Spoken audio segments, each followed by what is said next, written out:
Talk this afternoon is presented by Frank de Bruijn. Frank is from the Laboratory for Chemical Technology in Eindhoven. His talk is titled Characterization of Platinum Graphite Catalysts During Liquid Phase Reactions.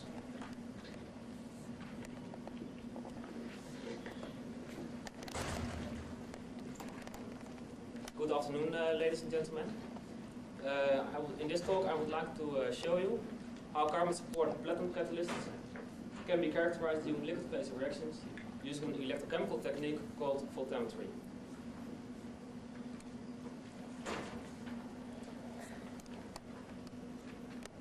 The situation that I'm considering is the following: phase at very high speed. We want to characterize this catalyst under conditions that are comparable to our reaction conditions, which means that standard techniques such as XPS, CO chem absorption, hydrogen chem absorption cannot be used because they are not comparable to our reaction conditions. Why do we want to characterize our catalyst? During liquid phase reactions, we often see deactivation problems. In this case, we have deactivation during oxidative conditions. The reaction rate decreases under these oxidative conditions in time, and we can only partly regenerate this catalyst by a reductive regeneration. We performed several characterization techniques. The main of this is voltammetry. Other techniques are CO chem absorption and transmission electron microscopy. Other techniques that can be used that I will not consider in this talk is the measurement of the catalyst potential and XFs. Now, what exactly is voltammetry? Voltammetry can to some extent be regarded as the liquid phase equivalent of temperature programmed oxidation or reduction. Whereas in the temperature programming techniques we linearly vary the temperature of the catalyst, and voltammetry we linearly vary the catalyst potential. We have two branches: the positive direction, which is called the anodic scan, which can be regarded as the equivalent of TPO, and a scan in negative direction, which is called the cathodic scan, which can be regarded as the equivalent of TPR. At the low potential side, we have more or less reducing conditions, whereas at the high potential side, we have more or less oxidizing conditions. The result of this potential program is the so-called voltammogram. Here I show you the voltammogram of a platinum-supported graphite catalyst, 4.4 platinum weight loading. On the low potential side, we have a hydrogen coverage on the platinum surface, whereas on the high potential side, we have an oxygen coverage leading to a platinum oxide. If we start our potential program at a voltage of 0, we have a monolayer of hydrogen. We start to oxidize this monolayer until all hydrogen is oxidized and we have a clean surface. When going upward in the positive direction, hydroxide species are adsorbed on a platinum surface, and going even more positive, the platinum surface is oxidized. Then, reversing the scanning direction at this point, this oxide can be reduced until we have metallic platinum again, and then even going more negative, hydrogen is absorbed on the surface by the reduction of protons. Now, this adsorption of hydrogen or the oxidation of hydrogen can be used for the quantitative determination of the platinum surface, because each platinum atom is covered with one hydrogen atom, and the electrochemical oxidation of this hydrogen atom to a proton is accompanied by the transfer of one electron, and measuring this electron current leads to the quantitative determination of the platinum surface.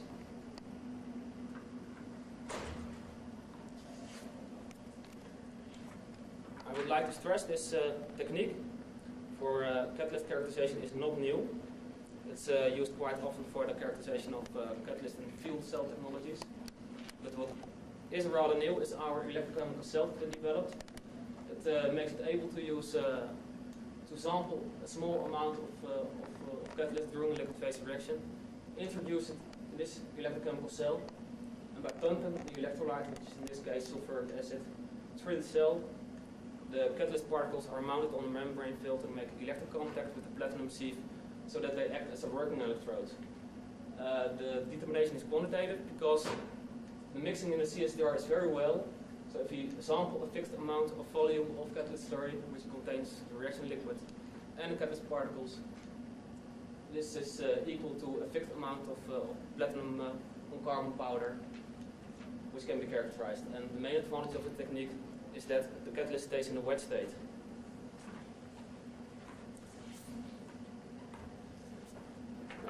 If you have a good characterization technique, it's able to see the difference between an active catalyst and an inactive catalyst. And in liquid phase reactions, there are three main causes of deactivation, which are particle growth, also called sintering, oxidation or corrosion of the active metal, and deposition of carbonaceous species. And I will show you that we can characterize the difference between all these kind of inactive and active catalysts. First of all, particle growth. Here I show you two catalysts with exactly the same platinum loading, one with small particles, the blue line, 1.4 nanometers, and one with large particles, 3.0 nanometers.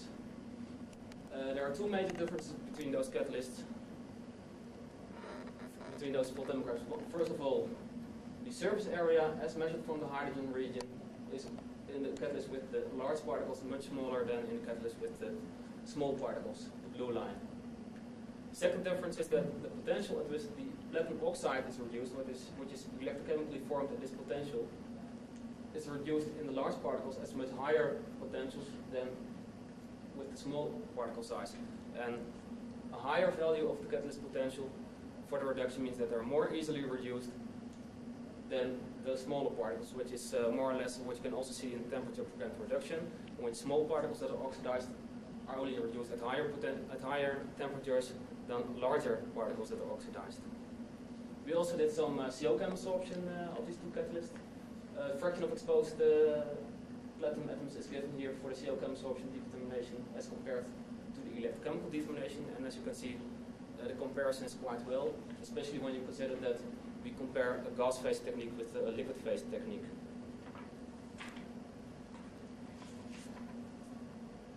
Second, what is the difference between an oxidized and reduced catalyst? If we want to detect the platinum oxide, we start at the potential of 0.9 volts. If you want to detect oxides, they can only reduce at lower potentials, and electrochemically the platinum oxide will only form at higher potentials. So if we detect by this method, by beginning a scan in negative direction, if we see an oxide, it was already on a surface before we introduce it in the electrochemical cell. I show you here two catalysts. One is air exposed, just as we receive it. You see, with scanning in negative direction, a large reduction peak, which means that our air exposed platinum catalyst contains an oxide. In this case, it's a monolayer of platinum oxide. This catalyst is not active for a lot of oxidation reactions. So what we do, standard, is a reductive pretreatment with molecular hydrogen during 800 seconds at a temperature of 19 degrees Celsius. As you can see, when we begin a negative scan at 0.9 volts for the reduced catalyst, we see no platinum oxide in this catalyst, meaning that our standard pretreatment is effective enough to reduce the oxide of the air exposed platinum.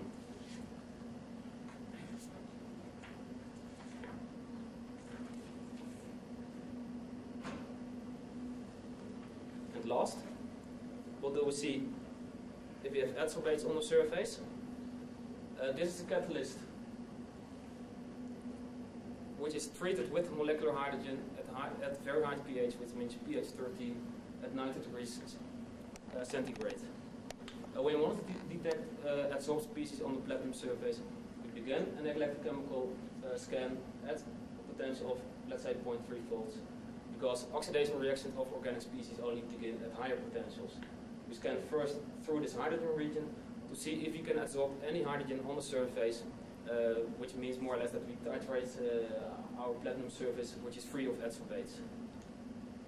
As you can see in the hydrogen-treated catalyst, no hydrogen can be adsorbed on the surface, meaning that all platinum surface atoms are covered with adsorbates. And at high potentials, we see an oxidation current, which means that some adsorbates can be oxidized at this high potential. Now, the strength of the voltammetry, that is very easy to perform several characterization cycles in succession. which means that if you oxidize some adsorbate in this first scan, we can see the result of this oxidation in the next scan, because we can expect that if we oxidize some adsorbates at this high potential, that the platinum surface will be partly uncovered by this oxidation reaction. The blue line shows the voltammogram after 5 of these characterization cycles, and as you can see, hydrogen can be absorbed on the platinum surface, meaning that we have oxidized some carbonaceous species from the surface, leading to an increase of the platinum surface area. But this effect was not the only effect of this hydrogen treatment. If you compare it to the fresh catalyst, we see that we have another effect. In the fresh catalyst, we have a much larger platinum surface area as compared to the electrochemical regenerated catalyst. And as you can see from the reduction potential of the oxide, we have also particle growth during this hydrogen treatment at high pH and high temperature. This effect was confirmed by the performance of transmission electron microscopy. I show you here 2 TEM pictures.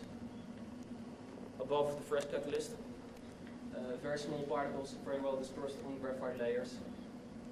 Below you see the hydrogen treated catalyst, only part of the catalyst, and you see large clusters of platinum particles, leading to a much lower dispersion than in fresh catalyst. So, as I show you, we can measure the difference between the decrease of the platinum surface area as caused by particle growth and by coverage by adsorbates. Whereas for normal techniques, so as CO chem absorption and TEM, we need a combination of these 2 techniques to draw the same conclusion. Now, the other advantage of the voltammetry is that we only need a very small amount of catalyst, and the analysis time is relatively short, which means that we can we can perform several characterization analysis during the same treatment. I'll show you here the fraction of exposed platinum atoms after this electrochemical regeneration, which means that we measure a fraction of exposed platinum atoms as determined by the particle growth, showing that in the first half hour you have a sharp decrease of the fraction of exposed platinum atoms, decreasing further in time, and at the same time we have an increase of coverages by these bicarbonaceous species on the platinum surface, leading to full coverage after overnight hydrogen treatment.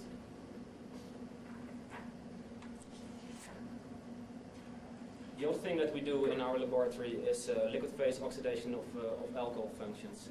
I'll show you here the oxidation of an alcohol by molecular oxygen on the platinum catalyst to the aldehyde and the carboxylic acid. These alcohol functions can be carbohydrates, diols, or simple alcohols, just such as ethanol.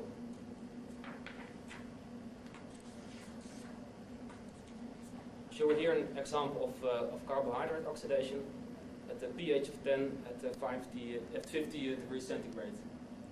Before our reaction, we do a reductive treatment with molecular hydrogen to reduce this oxide of the air-exposed catalyst.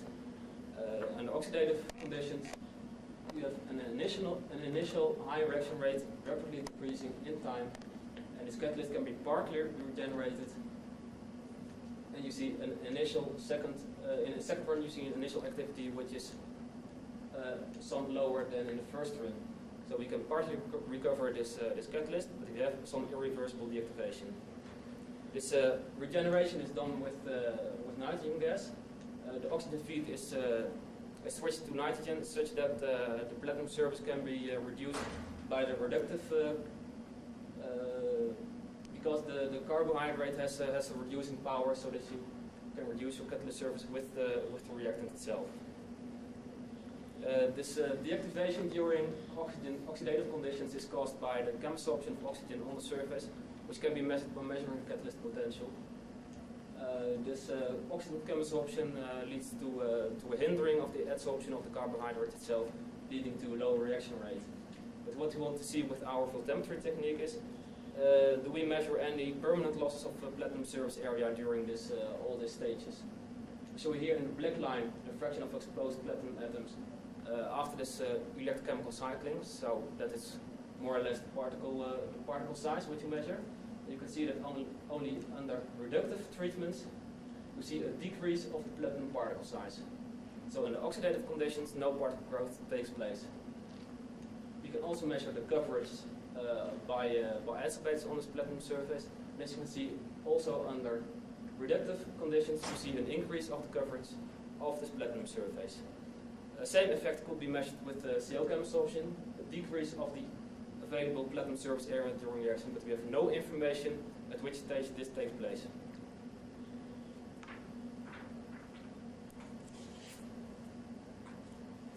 It's common use to improve the stability or activity of this kind of catalyst with a second metal, for instance, in this case, tin. And we used the same technique for the characterization of these catalysts. And the main information that we want to get is the coverage by tin atoms on the platinum surface, because the activity of the catalyst is strongly depending on the coverage of this second promoter metal. Having an optimum, let's say 25% coverage, at higher coverage you poison your platinum ensembles so that your dehydrogenation reaction cannot take place anymore.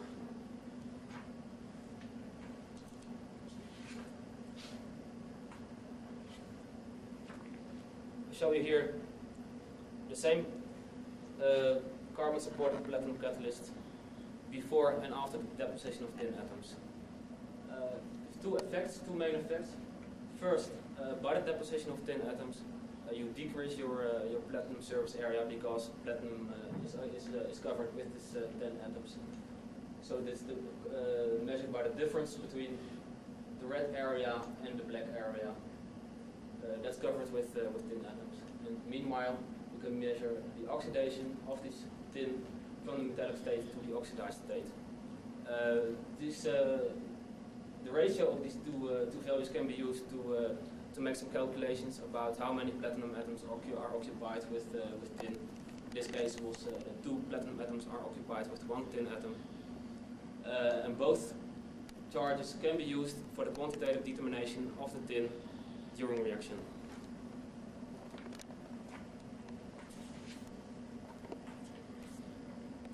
As this tin is an unnoble metal, we can expect that some corrosion can happen during reaction, considering this the tin coverage. I show you here three cases. The red case is if we only have a continuous flow through the reactor with an oxygen-saturated solution. And as you can see, the tin coverage decreases under these oxidative conditions. During a reaction, we have a little bit another case, because besides oxygen we also have a reducing agent, carbohydrate or ethanol. And as you can see, instead of a decrease of the tin coverages, we measure in both cases of carbohydrate oxidation and ethanol oxidation, you can measure an increase of the tin coverage on the platinum surface. How can you explain this?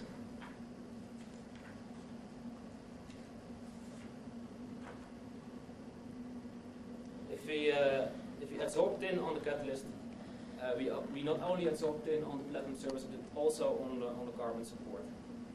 By the combination of chemical analysis of the total tin content on the catalyst and the tin coverages of the platinum surface as measured by voltammetry,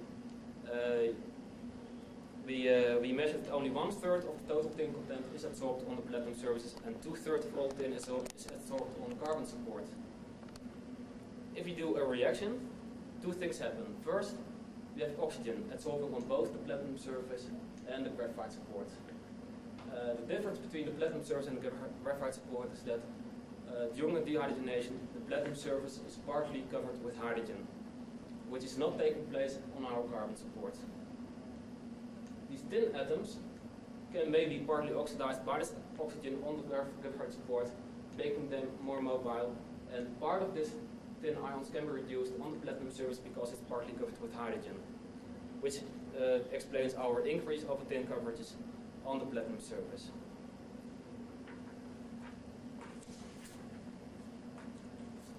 So, after giving you some examples of what can be measured with voltammetry, I want to give you an overview of what can be measured with voltammetry, what are the disadvantages and advantages. So the major advantages are that we can do a catalyst characterization in the liquid phase so that we do not need drying the catalyst. second advantage is that we can see the difference between the decrease of the platinum surface area as caused by the deposition of species over particle growth. We only need a very small amount of catalyst, 5 milligrams, which means that we can characterize our catalyst without influencing the total content of catalyst in our reactor. Last advantage is we have a relatively short analysis time. Major disadvantages are that we can only measure conducting samples because we have an electrochemical technique, which means unsupported catalyst or carbon-supported catalyst. And the second disadvantage is that the PET surface area of the support may not be too large. I showed you only 4 demograms of graphite-supported catalyst, having a PET area of 100 square meters per gram. The limit under the present conditions is 300 square meters per gram. So the more commercially used activated carbons can now not be measured with our technique. Concluding, I hope I've shown you that characterization with voltammetry allows the quantitative determination of the platinum surface area on carbon-supported catalyst during reaction. And second, that we can at least get the same information as the combination of CO chem absorption and transmission electron microscopy. Finally, I would like to mention that this project, in situ characterization of noble metal catalyst, is financed by the Dutch Organization of Technological Sciences and DSM. Thank you for your attention.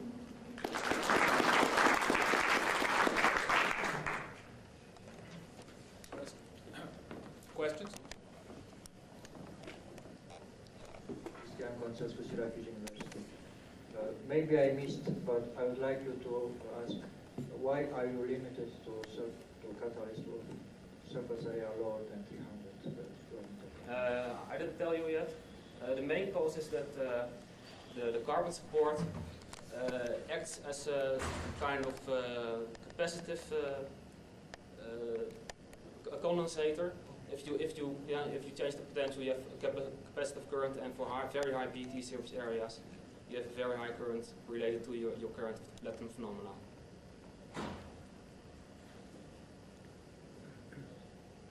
Could you show again the cyclic volt tomogram of the thin chromatic platinum? Yeah, I can show you.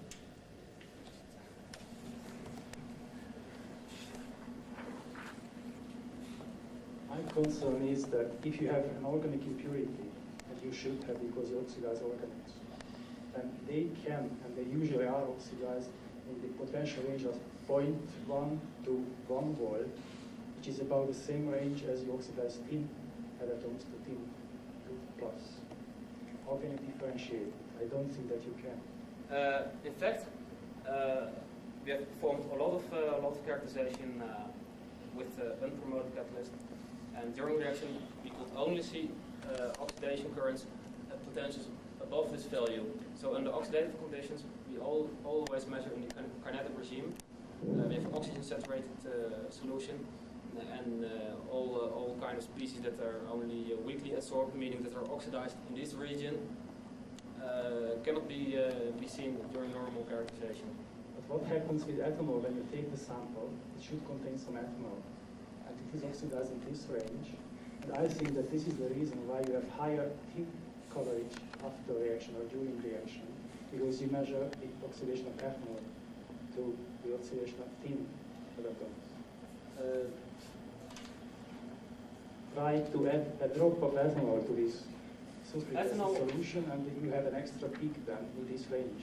Ethanol oxidation certainly takes place in this region, but after the introduction of the sample in the electrochemical cell, we have a quite well washing of the catalyst with sulfuric acid.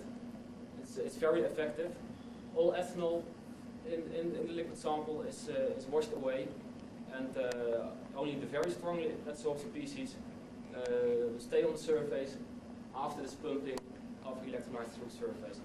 We never saw ethanol oxidation after this washing with the electrolyte. So the combination, because I determined here the tin coverage on this catalyst by the electrochemical oxidation of the tin, but in these cases of only oxygen, we saw both an increase of the platinum surface area and a decrease of the tin peak, and during reaction we saw a decrease of the platinum surface area and an increase of the oxidation charge. So only this combination gave this conclusion, and I agree it's very difficult to have a second characterization technique leading to the same conclusion, because most techniques see both the tin on the support and the tin on the platinum surface. So this is the only technique which we can only detect tin on the platinum surface. But maybe it's a little bit speculative, I agree. But I only show you this example to see what you can measure by photometry, and you should consider the chemical information as less important in this talk. Pierre Galzo. My question is also on platinum tin catalyst. You mentioned several oxidation experiments, and you did not mention what was the pH, because when you oxidize, the pH generally comes down because you make acid. So the fate of the tin could depend on the pH. So it depends how the pH was regulated or not. So what was the situation in your case? The normal situation is that we work in slightly alkaline solutions, pH 8, raised to pH 10, and we always control the pH of the solution by adding sodium hydroxide during reaction, because we have a pH control in the CSTR. Okay. So constant pH, slightly alkaline. Okay, otherwise tin will be yeah, good. sure. Solution. Yeah.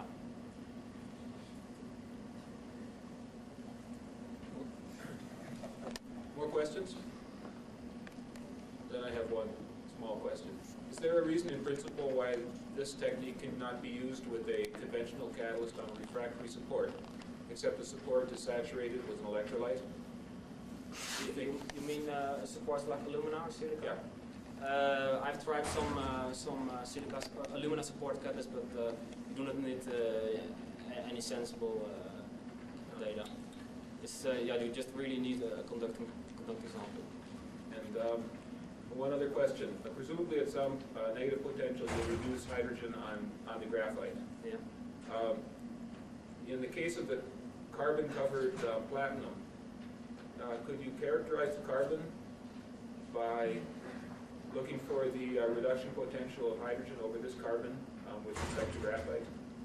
You mean characterizing the support by the Not the support, rather the coat that forms, or the carbonaceous deposit. Well, in fact, you do not get much information about the exact nature of the adsorbate. The potential gives some information about the nature of the species. So as I saw, as I said, the lower the potential at which you oxidize the species, the more easy they can be oxidized. And if you have an oxidation current only at very high potentials, it means that they are very toughly adsorbed, meaning maybe some polymerization products or that kind of thing. But simple alcohols adsorbed can be oxidized at very low potentials.